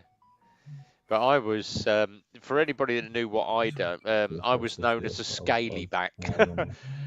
We used to do all the bloody radios shit, and Oh, do you remember button it to your harness? Yeah. I found my dad's 1960th British Army jacket a few months ago. Paratrooper part and the between the legs. Oh, do you remember the old harness? Yeah. So the SAS jackets. So what it's having the SAS jackets that you have them in the infantry now, because if you actually look at where the airborne brigade come from, the first airborne battalion was the Staffordshire Regiment in the West Midlands. That was the first airborne battalion. It was the Paras. It was the Staffordshire Regiment. So we was the first airborne battalion. But yeah, we was allowed to wear the smocks that you clip. You used to call them a baby wipe. So you clip unclip it at the back, and it goes in between your groin. Goes up at the and you clip it at the front. But the Staffordshire Regiment was the first airborne battalion before. Well, we was the first airborne battalion before the Paras, and we was actually gliders. We don't use helicopters or planes. We use gliders. There's a jump out the gliders. So, see, there's a bit of fucking history for you. I was all logistics, and because obviously the signals boys were all logistics and radios, but shit, I could strip a Klansman down in about 20 minutes and put it back together, and then you turn it on, it'll pick up the local taxi company. You see, I'll never forget. Mate, it took me years and years and years, but I'll never forget finding out how to find BSBS on the Army radios. Yeah. And then once you find it, you're like, fuck, man, I can listen to some music now. Here comes some music while you're working, yeah. But when you're in the field and stuff like that, you want exercise and you can put the tunes on or just anything at all. Like when you get to Afghan, Iraq or Kosovo, Balkans War, Ireland or whatever, do you know what I mean? You can listen to not a normal voice, but a voice that you can relate to, then it makes shit a lot easier. But then bloody old, do you remember the old whip aerial? Them clans, you take it off your back and you take someone's eye out with the damn thing. Yeah, mate, them things used to hit you, man. You just a big fucking stripe on your shoulder. Fuck. I used to spend so much time because everyone was like, Jesus Christ, you stripped them down really well. Yeah, I knew my radios. Or you're putting up the signal, you're putting up the recon tower so you can get communications across the area. Like, who's scaling that today? You're like 200 foot up and you've got a 10 mil spanner in your hand and you're doing bolts up the bloody rig together. That was great fun. Yeah. Like I say, mate, it's like when I'm at Exeter last weekend, like I said, at the ABR festival. So I'm stood there, because I went on my own. I met a lad called Mark from Leeds. He's been on a few Mark of my from lives. Leeds, Mark, yeah. So he met me, and thankfully enough. Andy, piss off! Fuck's sake! In 20 years' time, when I was during the war. I tell you what that is. That's just a bit of jealousy. That's a bit of jealousy. That's what that is. Yeah. He wouldn't get past the medical now, would he? The only thing Andy could run was a fucking bath. That's about it. But I'm only joking. Yeah. But yeah. So he went to me, put your tent here. So I put my tent up. This, that, and the other. So I'm there, fucking around, and then I don't know. 3 hours later, I walk around, have a couple of beers, come back. So I'm sorting my shit out, and then all I hear is somebody go, "Peaky Biker." I'm like, you're like, who the fucking hell is that? I'm lying in my tent, like having a relax, trying to get my head down. And so the zips go, and I'm thinking, cheeky bastards, who the fuck's unzipping my tent? Do you know what I mean? Like, it's either me. So I hear the outer zip go, and I'm like, what the fuck's this? So I unzip the inner zip, because obviously you get like the fly net and then you get the outer net. So as I'm unzipping the fly net, somebody else is unzipping the outer bit next to me. And I'm thinking, the fucking hell is this? Next thing you know, you get Teapot One pissed up, fully in the tent. Bruce. I'm like, fucking hell. So me and him having a chat. Then he goes, "You've got to have some beer, are you?" I says, yeah, hold on. So get me back box, because I took like a little flask with some rum in, and I took a couple of little bottles of Coke. So I'm sat there having this rum and Coke, and then we're going to have some food. I said, so I'm going back now because the music started. I said, so I'm going back over there. Yeah, I'll come with you. I was like, yeah, excellent. Sweet. So that night, I was sat on my own at one point. Not through anything. I was just sat on my own because he was speaking to people, other people were speaking to me, and I just sat on my own. I was just listening to the music, watching other people, just people watching kind of thing. Like you do, people watching, yeah. And then next thing you see them sitting in the corner and they're doing this. And yeah. So then all I see is Richie Vida lock eyes with me. he walks over to me and he's like, "You're right." I'm like, "Yeah, Sam, mate, you." He was like, "Yeah, how's things?" I was like, "Yeah, all good. How's things with you?" Like, I said, you know, obviously you're doing good things at the moment. So we had a bit of a chat. The next thing you know, Bruce comes over. So then there's me, Bruce, and Richie just stood there having a bit of a chat. And then next thing you know, because their kind of anger on us, realised that they were in the area that they needed to be. They all walked over. So my little area then went from being me sat on my own to this little like party area. Oh, So, excellent. but it was just really good. But then I met up with like I seen Peaks Motorcycles again. He recognised me straight away, and he was like, "How you doing?" So I had a chat to him. You know, really good. Have you ever seen that really good TV? Really? Yeah.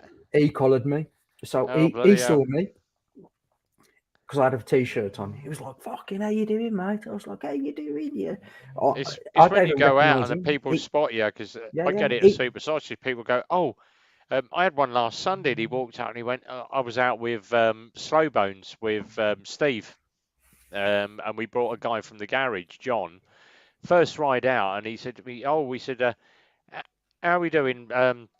I went, "Yeah." He went, "Oh, where do I get a coffee around here? Is the coffee on you?" And I went, "Coffee's always on me. If you turn up Super Sausage, and spot me, I'll get you a brekkie or I'll buy you a coffee."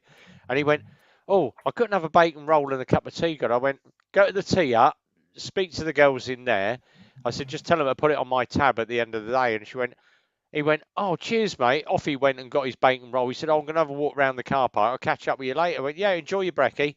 Off he went. I went up to pay at the tea hut and I went, "What's my bill for today?" She went, "You ain't going to like it." And I went, "How much do I owe?" She went, "Oh, Chris has come out to give you a discount, but it's £32. I'm like, "Jesus Christ, God, yeah, just pay it."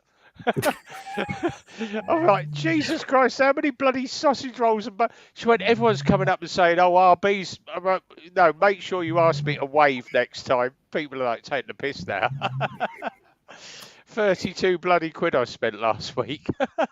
Well, just all you need to do now is just start putting like, I don't know, like a code on it or something. They've got to Yeah. say this before you give them Yeah. a fucking free brew. I was like, Or Jesus Christ, fucking especially food. 32 quid. Brews is nothing really good at fucking food. But I Mate, don't when you're mind. spending £32, mate, on some fucker else. Yeah, it's like, I don't mind doing it because Mate, it's me the thing YouTube. is, yeah, no, but the YouTube thing pays is, for it, it's so I know, but it's a bit of a piss take, if I'm yeah, being honest. You know what I mean? I wouldn't yeah, you know, we have a laugh and a joke, mate, about buying breakfast and this, that, and yeah. the other, but you know, I wouldn't. You know, if I buy you breakfast, you'll buy me breakfast, and that's the Exactly. way Yeah, it goes. you You know go what I mean? Dutch on it, But don't you? you Yeah, don't but kind of take the piss and yeah, I I'm having normally say to sausage people, sandwiches and if you want a something. Fuck coffee, off. I'll chuck you one in at a tea hut. Just and I normally girls chuck it on my tab. Yeah. I know, But but when you go 32 quid, that's a bit of 32 quid, mate. I was like, That's fucking 32 hell. quid, mate. That's a bit of a fucking kick in the dick, you know. Oh, yeah, great. Well, 32 quid. That's 2 brekkies according to Peaky. It's EU. It's fucking 1.5 at fucking Super Sausage. What's up, boys? Bit late in the 2. party. Bike Cubs here. Evening, buddy. How you doing? I'm a skinny man. Who does trees, fell in. Yeah. If you haven't seen the UK stuff, he does some really good stuff, actually. I'm going to chuck his chat very quickly. I'm going to chuck his channel up, guys, because we've got loads of people watching tonight. It's really good. Right, let's How many bring up watches we got? I will look in a minute. I'm just searching a UK biker at the moment. So, let me have a look. a UK biker. Let me go into the channels. 15. Oh, we've got 15. Yeah, but we get more. We get a lot more on the rerun. Obviously, I've just got. None of them are subscribing because I've had. If any of you watched my lives, I had James from the Midland Motorbikers, yeah, and I got him up to his 1,000 subscribers, and he's just hit 1.74 thousand. He's doing well. So and yeah, I'm only at 1.3. So you all need to fucking subscribe. You all need to subscribe. Peaky Biker, a UK biker. There's his There's his link down there, guys. EUK Biker. Go and search him on YouTube. Put it all as one word. Matt's off. Thanks, Matt, for coming in. Right, I'm off. Bug not. Yeah, Matt's not very well at the moment. Lily, I'm quite surprised that Lily. I don't know whether she was taking the mick last night, but she was on Exeter's live stream last night. She went, "Oh, I'm 63," and I'm like, "Bloody hell, really?" Is that actually your real age, Lily? You are actually 63, or were you having a bit Lily of is 63. No, I didn't think Lily was, but she's like, I'm 63. I'm like, really? Lily is 63. Peaky invented super glamping. He books a hotel room, uses his tent as a bed cover. Still forget the camera about also uploading crapping myself on a cable car. Climb trees that are on fine with safe. I tell you what, when you do the signals, mate, and you're used to climbing a 300-foot mast and hanging off the gantry, we did. Oh God, what was it? We done. Oh God, what's the bloody place in London where they abseil off the front of it? The Shard. The Shard. We went down to that as a charity event, and one of my mates went, "Oh," he said, "I'm going to go and abseil off the Shard." And I said to the guy, I said, "I've done this so many fucking times." And he went, "Why is that?" I said, "I'm ex-military, Royal Signals, and I know how to abseil." And he went, "All right." He said, "Here's your aunt," and they basically give you all the harness. They tie you in with a second cable. And he went, "Which way do you want to go?" I went, "Forwards." And he went, "Serious?" And I went, "Yeah, I'll do the fucker forwards." And I'm still on the end. I went, "See you in a minute." Boom! And I literally run down the building. It took me 35 seconds to clear the entire length of the Shard. And I was literally stepping off every about 10th pane on the way down. And they went, "Jesus Christ, mate." He said, "You're meant to do a slow abseil." I went, "Can I do it again?" He went, "No, you're only allowed one run." when we did it, we had a couple of SAS yeah, lads. Lily is 63. Yeah. Matt, she don't look 63. She don't look 63, no. But yeah. So when we did it, we jumped off to bow down. So we all had a bit of a bet to see how far we could go down before you tie off, before you fucking snap off, to see how close you could get to the floor before you tie off. So when we did it, it was a civilian company, so we all did it and jumped off. Mate, we got down to the bottom, mate. We had a right bollocky. You're supposed to walk down, so we jumped off. You're meant to stop at about 50 foot, and you stop like 12 foot from the floor. Well, mate, they weren't impressed at all. I wouldn't do it again because it bike up, scared the shit out of me. Steady bike up, Gilf. Let's not start, Rev. Yeah, let's not get on. I know my live streams are a little bit on the naughty side, but keep it clean, please. Keep it clean. I wonder if Lily's got a channel actually. I'm just going to search. I don't think Lily's got a channel. Lily, Angels never die. Yeah. Right there.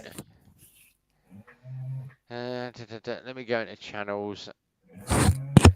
Oh no, Lily hasn't got a channel. I was trying to search Lily, but she hasn't got a channel. Oh bless.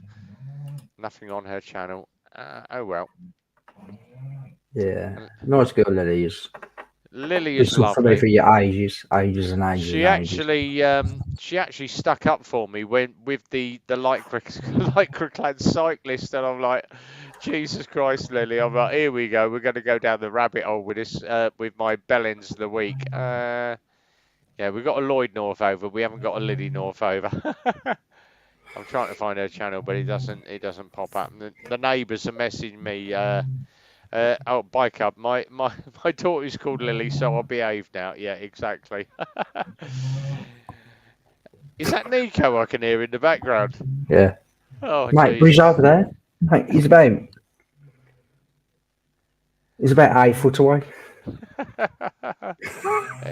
Excellent. Right, yeah. As I say, Peaks, text me your postcode. I'll rock up to you on Sunday. Yeah, mate. Just like I say, mate. You know, just like I say, I'll text. I'll text you, yeah, and just rock up when you want, mate. There ain't no time limit to you. If you get up at 6 o'clock and you're knackered and you don't sit up till 7, Yeah. there ain't no drama, mate. You know what I mean? Quick one from Paul. Recently got myself a drone. Can't wait to go. I'll tell you what, drone footage is brilliant. We did a recent, I think one of my last drone ones was when we went down to the holiday park and they've got like the American camper van, and I did a little flyover. We've actually booked, because we chat with a lot of people from Ho Seasons, and they always know that I like to go away. I like a hot tub and a caravan. I've got a hot tub. I'm going out in the hot tub in about 5 minutes' time. I'm going to chill out for the night in my hot tub with the jacuzzi and all the lights on out there. But she said to me, she went, "Oh, you're into hot tub holidays, yeah? We've got a new site coming up." And I went, "All right, where's that?" It's well, you like Wales, don't you? And I went, "Wales or Suffolk or Norfolk, anywhere around that area. We've got you one down at a place called Tenby. It's in South Wales. Very, very. So I might even pop in and see Exeter Rider when I'm down that way.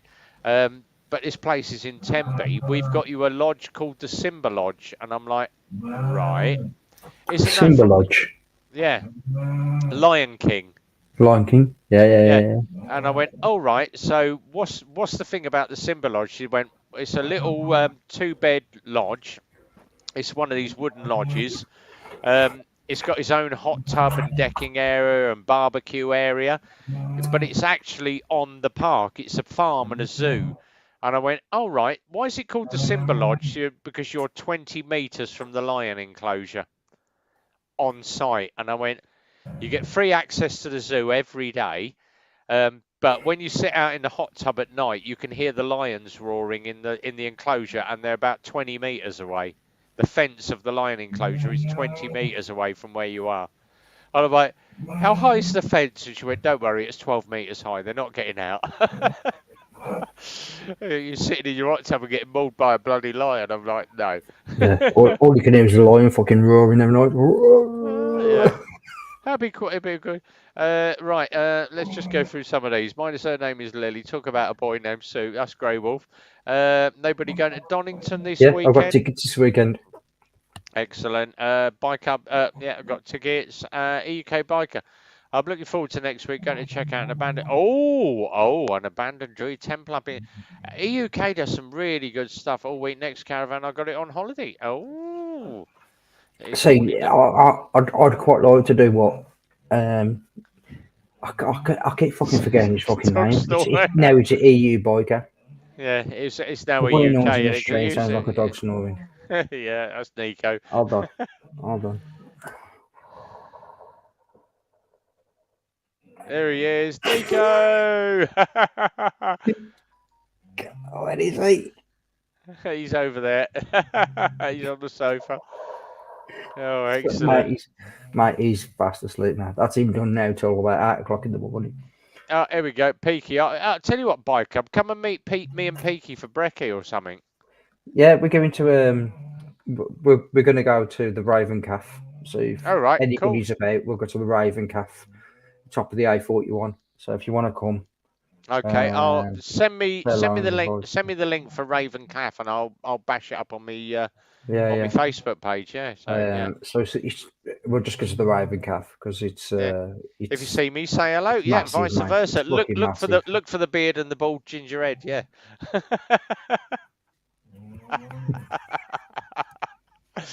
I tell you what, me and Pete's get on like a bloody house on fire. It's when you get two old army boys and they're just shooting the breeze and whatever. But that's what it's all about, eh? This is sort of the thing I was saying when I was at the IBR festival to quite a few people, and that, you know, and they're going, yeah, we do a live with these, and we do, and I says, yeah, but you've got to have that camaraderie. Yeah. There's got to be something there. I says, or else it's like watching fucking paint dry. Yeah, you have that awkward silence. I says, where you look at some of the stuff that we do, not just me and you, but when you have a few people on, I go, the way many awkward silences, but it ain't awkward. if that makes sense. Yeah. But yeah. You have the little gaps every now and then we just move on. Yeah, but, because you're just thinking about shit, are you? Or Yeah. you're thinking about something else, what to say, or fucking whatever. But yeah, we got some. Me and Rev, we'll be if we're ever going to get to if you're setting off, we'll say 7 o'clock. So it's going to take you 2 hours to get to me. So say Yeah. 8:30, 9 o'clock. Half 8, So 9. we're gonna be It we're gonna be up depends. there about Depends how between hard 10 I and half twist 10. that, doesn't it? I know, but mate, you got to be careful on the M6 because there's northbound. There's You've got the loads of bloody speed cameras, average speed cameras. Yeah, So, I know. Yeah. but yeah, so you're gonna get to me for say 9, half 9. So we're gonna be up there by between 10, and we'll be there from 10 till 12, for example. I think that's the safest bet to say. Exactly. But, yeah. If you want to fucking, I'll plot it on my Facebook at how far I am and whatever if I manage to sort of get stuff. But I'll have me Cardo on anyway and my sat nav go. I can get my sat nav only knows Super Sausage and back. Not from now, mate. Not from now. But mate, we'll be all over the shop. We're going to be all over the shop now. Exactly, but Super Sausage is going to be a thing in the past. It's going to be exactly. We'll now get out we're at the Super Sausage. Google is saying it's 2.5 hours, hoping to do it in 2. Yeah, Bike Up, come down. Mate, that's what Rev's looking at. I reckon Rev's looking at 2.5 hours. Yeah. Honestly, from Milton Keynes up to mine, that's got to be at least an hour and a half. About that, and then obviously another 40 It's another 45 minutes on. minutes from my house. Yeah, exactly.